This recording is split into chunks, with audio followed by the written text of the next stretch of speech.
Welcome back to ghost ভ্যালির first video, যা আমি আরজে আইমান হোস্ট করব। এবং প্রথম ঘটনাটি শুরু করা যাক।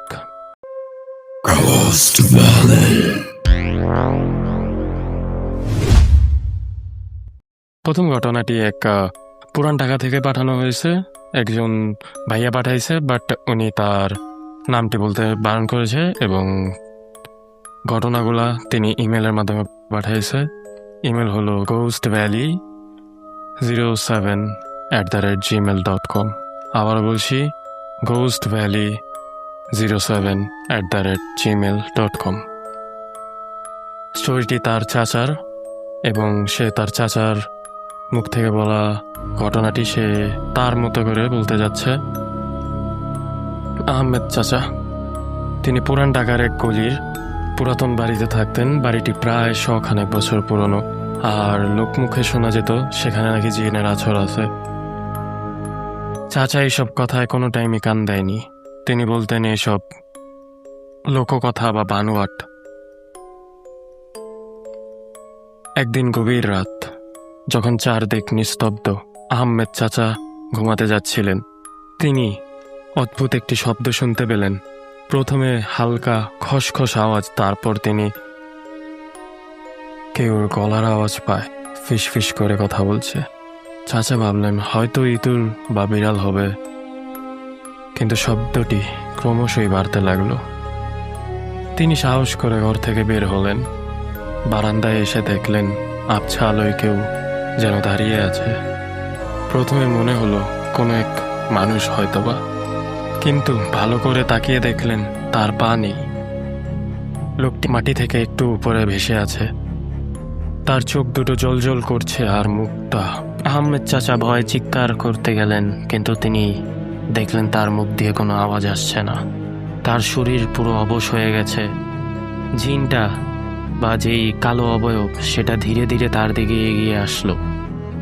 তার ঠান্ডা হাতের স্পর্শে চাচা যেন জমেই গেল।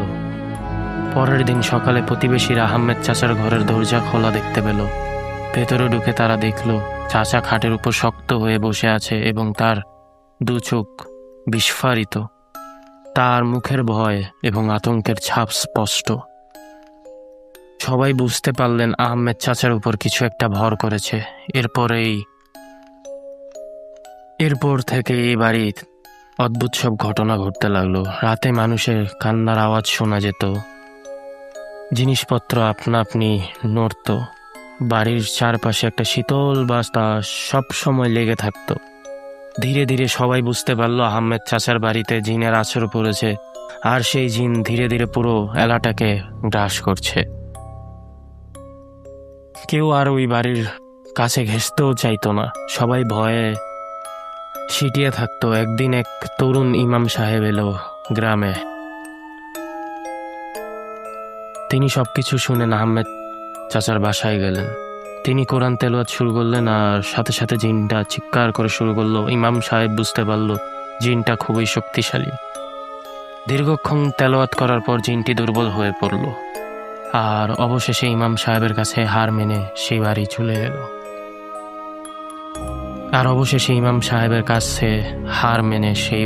ছেড়ে চলে গেল। তবে যাওয়ার আগে জিনটা অভিশাপ দিয়ে গেল, এই বাড়িতে যে থাকবে সে কখনো শান্তি পাবে না। আজও পুরান ঢাকার সেই বাড়িটা দাঁড়িয়ে আছে। দিনের বেলায় হয়তো স্বাভাবিক লাগে, কিন্তু রাতের অন্ধকারে যেন সেই অভিশাপের ছায়া নেমে আসে। কেউ সাহস করে ওই বাড়িতে থাকতে চায় না, আর যারা থাকে তাদের জীবনে নেমে আসে অসীম কষ্ট এবং দুর্ভোগ। গল্পটি এখনো পুরান ঢাকার বাতাসে ভাসে, আর মানুষকে মনে করিয়ে দেয় জিনের শক্তি কতটা ভয়ঙ্কর। যে ভাইয়াটি পাঠিয়েছে, আমার একটা কোশ্চেন থাকবে যে এটি হয়তোবা পুরান ঢাকার হয়তোবা কোনো গ্রাম থেকে নেওয়া, কারণ পুরান ঢাকা প্লাস উনি গ্রামের রেফারেন্স দিয়েছে, কিন্তু আমার মনে হয় উনি ভুল করে গ্রাম বলেছে, বাট ঠিক আছে। তো আমাদের দ্বিতীয় ঘটনাটি শুরু করতে পারি।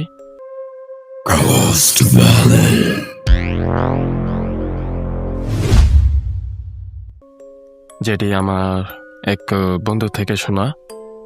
গল্পটি শুরু হয় বুড়িগঙ্গা নদী থেকে। বুড়িগঙ্গার নদীর শেষ মাথায় পরিত্যক্ত এক জমিদার বাড়ি। বাড়িটার নাম ছিল রক্তজবার কুঠি। লোকে বলতো এককালে এখানে নাকি জবা ফুলের চাষ হতো, আর সেই ফুলগুলোর রং ছিল টকটকে লাল, রক্তের মতো। কিন্তু সেই জমিদার আর তার পরিবারের শেষ পরিণতি ছিল ভয়াবহ। কথিত আছে জমিদার বংশের শেষ উত্তরসূরি এক কালো জিনের সঙ্গে জড়িয়ে পড়েছিল, আর সেই অভিশাপের পর পরিবার পুরোটি শেষ হয়ে যায়। আবির আর রিয়া দুই বন্ধু, ঢাকা বিশ্ববিদ্যালয়ের ছাত্র। ওরা দুজনে এই লোক কথার প্রতি কোনো আকৃষ্ট বা বিশেষ কোনো পুরনো ভূতের বাড়ি বা ইতিহাস জানতে তাদের খুবই ভালো লাগে। একদিন ওরা রক্তজবা কুঠির কথা জানতে পারে এবং সেখানে যাওয়ার সিদ্ধান্ত নেয়। তখন বর্ষাকাল, চারদিকে থই থই পানি। নৌকা করে ওরা পিছালো কুঠির ঘাটে। কুঠির বাড়িটি দেখা গেল গা ছমছম করে উঠে তাদের। লতানো গাছপালা, ভেঙে যাওয়া দেওয়াল, আর ভেতরে থাকে কালো অন্ধকার। তার মধ্যে সবকিছুই যেন লাগছে অন্ধকার। এত শুনেছি, তার চেয়েও ভয়ঙ্কর, রিয়া ফিসফিস করে বলল। আবির হাসলো। ভয় পাওয়ার কিছুই নেই, এটা শুধু একটি পুরানো বাড়ি। কিন্তু ভেতরে ঢোকার পরে আবির হাসি মিলিয়ে গেল। একটা ঠান্ডা বাতাস তাদের এদিক থেকে ওদিক শরীরে গ্রাস করে নিয়ে গেল। ওরা ঘুরতে ঘুরতে একটি পুরনো ডায়েরি। তিনি বুঝতে পেরেছিলেন যে তিনি এক ভয়ঙ্কর ভুল করেছেন, জিনের সঙ্গে জড়িয়ে পড়েছিলেন।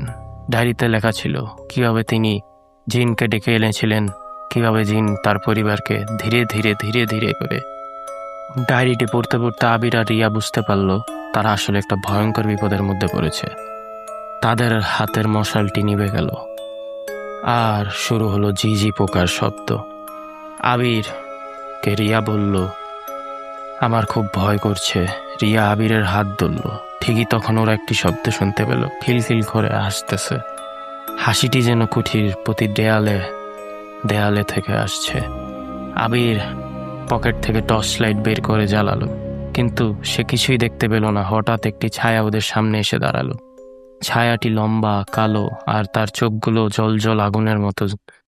সে বলে উঠল আবিরে। জিন গর্জে উঠল, তোমরা এখানে কেন এসেছো? এটা আমার রাজত্ব। আবির সাহস করে বলল, আমরা শুধু ইতিহাস জানতে এসেছিলাম এখানে। আমরা আবার চলে যাব। চলে যাওয়া এত সহজ নয়। জিন হেসে উঠল, তোমরা আমার ডায়েরি পড়েছ, এখন তোমরাও আমার শিকার। এরপর শুরু হলো ভয়ঙ্কর খেলা। জিন ওদেরকে কুঠির ভেতর তাড়া করতে লাগলো। ওরা দৌড়াচ্ছিল, লুকাচ্ছিল, কিন্তু জিন যেন ওদের প্রতিটি পদক্ষেপ জানে। কুঠির দেওয়ালগুলো যেন জীবন্ত হয়ে উঠেছিল, আর জিন সেই দেওয়ালের প্রতিটি কোণ থেকে ওদেরকে দেখছে। এক সময় রিয়া হোঁচট খেয়ে পড়ে গেল। জিন তাদের দিকে এগিয়ে আসছে ক্রমশই।